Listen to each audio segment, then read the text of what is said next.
হা হা হা, আমি এসে গেছি। কে আপনি? আমি আজরাইল। তা আপনি আজরাইল তখন আমি কি করব? আমি তোমার জান কবজ করতে এসেছি। হ্যাঁ, আপনি আমার জান নিতে আসছেন কেন?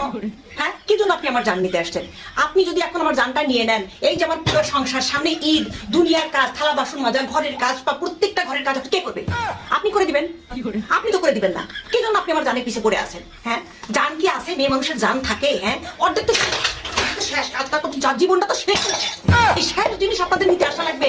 হ্যাঁ, যে সকল মানুষগুলো কাজ করে না, কাম করে না, ঈদের দিনও তাদের ঘুম আসে, একেবারে জীবনের অসুস্থতা নিয়ে ঘুরে আসে, জীবন শেষ, অমুক ধোকা দিছে, তমক ধোকা দিছে, যান না তাদের কাছে। তাদের জানটা নিয়ে দুনিয়া থেকে তাদের উদ্ধার করে। হ্যাঁ, আর আমরা যারা কাজ করে খেটে খাই, আমাদের সারা সংসার অচল, তাদেরকে একটু ব্যস্ত দেন। জান তো জনাব আজরাইল সাহেব, আপনি জান যান। এখন আমার জান দেওয়ার মতো এই সস্তা কাজের মতো টাইম এখন আমার কাছে নাই, অনেক কাজ করতে হবে।